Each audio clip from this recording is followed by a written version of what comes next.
Encore une fois, bienvenue à toutes et à tous. Les organes sanitaires du Rwanda sont satisfaits que dans la ville de Kigali, environ 50% des personnes susceptibles d'être vaccinées contre la Covid-19 l'ont été et qu'il y a espoir qu'au début de l'année prochaine, c'est-à-dire en 2022, la plupart d'activités fonctionneront normalement si les vaccins continuent à être disponibles tels que prévu. Les explications avec Assim Youssouf. Depuis presque une semaine que le confinement a été levé dans la ville de Kigali, le centre-ville grouille d'activités et la vie normale reprend petit à petit. Ceux qui travaillent au marché de Nyarugenge affichent l'espoir que les portes de leurs échoppes ne fermeront plus ou leur vie ne sera plus en danger après avoir été vaccinés contre la Covid-19. Le vaccin nous a aidés parce que même nos clients sont rassurés que nous ne pouvons pas les infecter et que même s'ils sont contaminés, leur état ne s'empirerait pas parce qu'ils ont été vaccinés.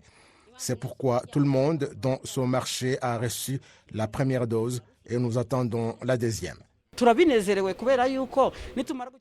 Nous sommes heureuses parce que lorsque nous serons tous vaccinés, il n'y aura plus de fermeture inopportune. Nous travaillons maintenant à 30%, mais après la vaccination de 2 doses, peut-être qu'on travaillera à 100%. D'autres qui ont été vaccinés contre la Covid-19 sont notamment des employés de salons de coiffure. Nous avons reçu la première dose et nous attendons la deuxième pour voir si notre activité pourra fonctionner comme avant. Nous l'avons fait à notre gré car c'est pour notre intérêt et celui de tous les Rwandais. L'activité de vaccination se poursuit dans tout le pays, mais la ville de Kigali a bénéficié d'une situation particulière et jusqu'à présent, presque 50% sont vaccinés alors qu'ils sont 10% dans tout le pays. Le docteur Marie-Rosette Nahimana de l'OMS Rwanda et du programme de vaccination indique que vacciner les habitants de Kigali, c'est mettre en place une fondation solide dans la riposte à cette pandémie. Je pense que vous avez remarqué l'explosion de la pandémie que nous avons eue dans la ville de Kigali. C'est parce que c'est là où on trouve un grand mouvement de différentes personnes. Et puis, vous savez que ceux qui viennent de l'extérieur passent par les villes et des contaminations dans ce sens ont été observées. La vaccination effectuée en privilégiant les villes, c'est très important. Autre chose, c'est qu'en matière de vaccination, l'on cherche à booster le système immunitaire des gens pour que les affaires reprennent. Et vous savez que la plupart d'elles sont dans les villes. Se focaliser sur les villes permet à protéger beaucoup de gens et à pouvoir reprendre vite les activités.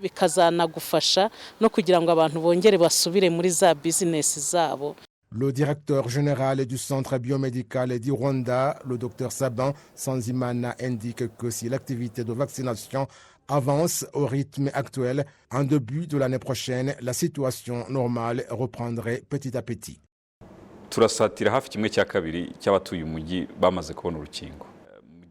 Nous sommes à presque 50% de la population vaccinée dans la ville de Kigali et dans tout le pays, nous sommes à 10% des personnes que nous souhaitons vacciner et c'est dans un mois.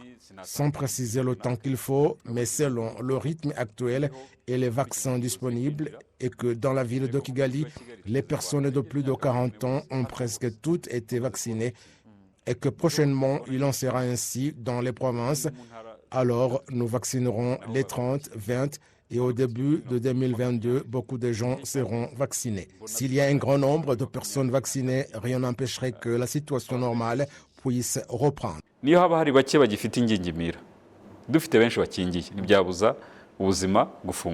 Les organes sanitaires exhortent cependant tout un chacun, qu'il soit vacciné ou pas, à ne pas baisser les bras, mais appliquer toutes les restrictions sanitaires visant à prévenir la propagation de la Covid-19, car elle est toujours là. La suite de ce journal, toujours en rapport avec la Covid-19. Les résidents des 10 secteurs qui sont toujours sous confinement en raison d'une augmentation des infections à la Covid-19 indiquent que les 34 jours qu'ils passeront sous confinement leur ont appris des leçons clés par rapport à la pandémie. Suivons. Le district de Kayonza a 4 secteurs sous confinement, tandis que, à travers le pays, 10 secteurs sont dans cette situation, dont 4 districts. Vous trouverez des résidents qui regardent par les fenêtres parce qu'ils ne sont pas autorisés à sortir de chez eux. Il faut une autorisation pour accéder à ces secteurs qui sont sous confinement, à l'exception de ceux qui sont des travailleurs essentiels. Certains des résidents de ces secteurs, en particulier dans les zones rurales, indiquent qu'ils pensaient que la Covid-19 était uniquement destinée aux personnes vivant dans des villes.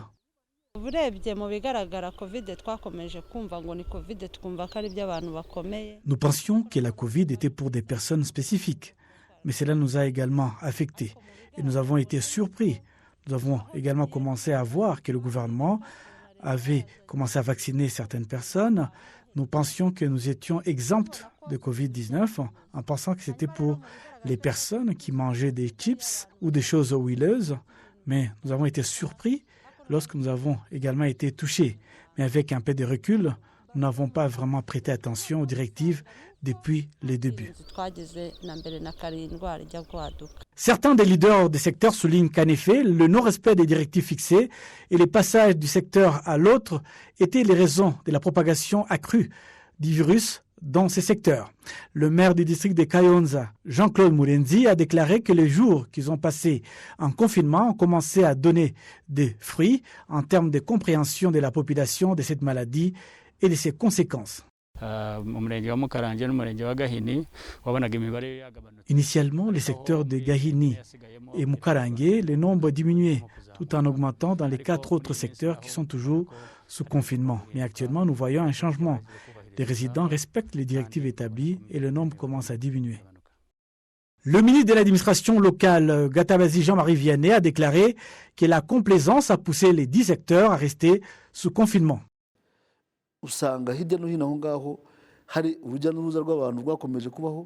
Il y avait beaucoup de mouvements qui ne passaient pas dans ces zones. Les gens servaient de l'alcool dans les plantations. Tumba a un nombre élevé. Il y a des étudiants qui y résident. Ginchamvu est proche du Burundi et dans d'autres secteurs de Kayonza, il y en a tellement. Les personnes travaillant sur le marché, effectuant des déplacements, ont fait flamber l'infection.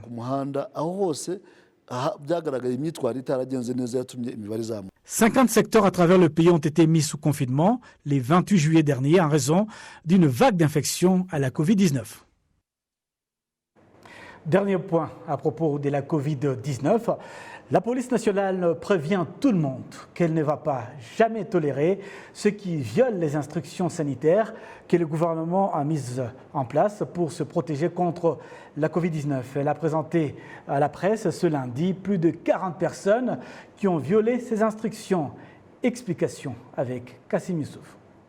Parmi les contrevenants figurent 37 hommes détenus au poste de police d'Orguezamenyo dans le district de Nyarugenge parce qu'ils conduisaient sous l'emprise de l'alcool. Le porte-parole de la police nationale du Rwanda, CP John Bosco Kabera, indique que conduire un véhicule sous l'influence de l'alcool est une infraction pénale.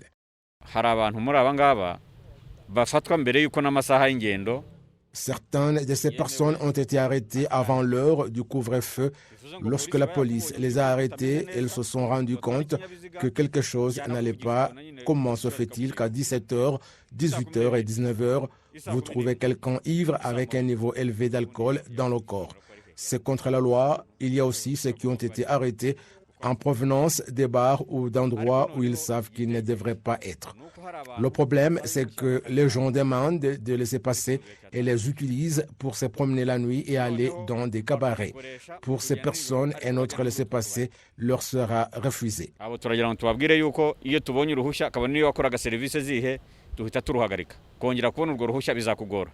Certains des contrevenants admettent les erreurs en ajoutant que cela ne se reproduira plus jamais. Ils m'ont testé et ont découvert que j'avais une certaine quantité d'alcool dans le sang, ce qui est une infraction. Je ne vais plus jamais boire et conduire.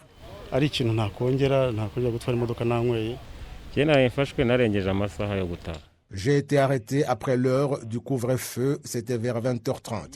La première infraction que j'ai commise, c'est que je suis sorti après le couvre-feu. Et puis, l'alcotest a révélé en effet que j'avais consommé de l'alcool. L'important, c'est que cela ne se reproduira plus. Le porte-parole de la police nationale, CP John Bosco Kabera, souligne qu'un conducteur en état d'ébriété représente un risque non seulement pour sa vie, mais aussi pour les autres usagers de la route. Il existe des boissons énergisantes, d'autres appelées martini. Apparemment, on dit qu'elles ne sont pas alcoolisées. Nous n'avons pas d'appareil spécifique qui teste le martini, le Skol, le Primus, le Heineken ou le whisky ou tout autre alcool. Nous avons un appareil qui mesure la quantité d'alcool dans le sang d'une personne. La personne risque un accident, des blessures ou même la mort. Ils mettent également la vie des autres en danger. Nous exhortons les Rwandais à prendre cette pandémie au sérieux et à se conformer aux mesures préventives. Les conducteurs ivres ont été arrêtés, condamnés à une amende et obligés de payer pour un test Covid-19 afin de s'assurer qu'ils ne sont pas infectés par le virus. D'autres sont ceux qui ont été surpris en train d'organiser des rassemblements chez eux en ignorant les instructions visant à se protéger contre la Covid-19. Outre les personnes arrêtées à Kigali, plus de 120 personnes ont été interpellées ce week-end dans le district de Rubavu. Le secrétaire exécutif du secteur de Gisenyi, Tuyishime Jean Bosco, dit qu'il y a des visiteurs de tout le pays qui viennent visiter le district de Rubavu et violent toutes les instructions visant à riposter à la Covid-19. Les contrevenants sont condamnés à une amende de 10 000 francs rwandais chacun et l'administration du secteur de Gisenyi exhorte les hôteliers et autres propriétaires d'auberges à se conformer aux mesures préventives contre la Covid-19. Et puis, sur un autre sujet, les prestataires de services touristiques du Rwanda affirment que la création d'un portail d'information sur le secteur dans la communauté est-africaine les a obligés à travailler plus dur pour attirer les touristes. Les analystes notent que le portail va stimuler le secteur du tourisme dans toute la région. L'organisme en charge du tourisme dans la communauté est-africaine a lancé un portail www.visiteastafrican.net qui permettra aux touristes de planifier et de réserver des forfaits touristiques et des offres des prestataires de services des différentes attractions touristiques de la région. Yves Ngenzi, chef de la Chambre du tourisme à la Fédération du secteur privé du Rwanda, explique que le lancement de ces sites est une autre opportunité pour promouvoir le tourisme car la publicité à travers celui-ci est gratuite. Il est ouvert et gratuit à toutes les entreprises. Ils peuvent passer par leurs associations respectives. Nous les encourageons à utiliser la plateforme afin que nous puissions augmenter le nombre de touristes qui visitent notre pays car leur nombre a diminué. Il existe déjà des visas communs pour les touristes pour le Kenya, le Rwanda et l'Ouganda où un touriste avec ces visas peut visiter les 3 pays. Les prestataires de services touristiques affirment que la plateforme est bénéfique, mais elle les oblige à travailler dur pour renforcer leur crédibilité. Depuis le lancement du site, le 9 de ce mois, 830 entreprises et prestataires touristiques ont mis à jour leurs activités et services sur la plateforme. Certains touristes sont heureux d'obtenir des informations sur les endroits où ils souhaitent visiter sur une seule plateforme plutôt que de les obtenir sur le site web de chaque entreprise. Dans le contexte actuel, avec la période de Covid, je pense que c'est important aussi qu'il y ait toutes les restrictions, les possibilités de circulation dans le pays et les mises à jour régulières de ces informations-là. Je pense que tout ce qui est également transport public, pour nous c'est très utile. Là on avait une voiture de location, mais normalement on est autonome. Donc tout ce qui peut favoriser l'autonomie et les sites principaux à visiter. Dans le pays, très organisé. On voyage depuis 10 mois, 11 mois maintenant, à travers le monde. Le Rwanda, c'est le 3e pays africain que l'on fait pendant notre voyage. Et on doit dire que c'est quand même beaucoup mieux organisé que dans les autres pays africains. On s'est renseigné sur des blogs, on s'est renseigné sur le site Visite Rwanda. Et on a questionné des agences de voyage pour qu'ils nous préparent des idées Et derrière, on a loué une voiture et on a fait tout en autonomie. Déjà, juste le site Visite Rwanda est quand même bien fait. Très complet. On a beaucoup d'informations sur ce site. Et toute information supplémentaire accessible sur Internet sera toujours une bonne chose, je pense. Au cours des 15 dernières années, le nombre de touristes qui visitent le Rwanda a augmenté de 600%, tandis que les recettes touristiques totales ont augmenté de 250%. Cependant, la pandémie de Covid-19 a affecté le secteur, ce qui a entraîné une perte de 70%. Le secteur de l'hôtellerie a reçu 50 milliards de francs rwandais pour faciliter la reprise.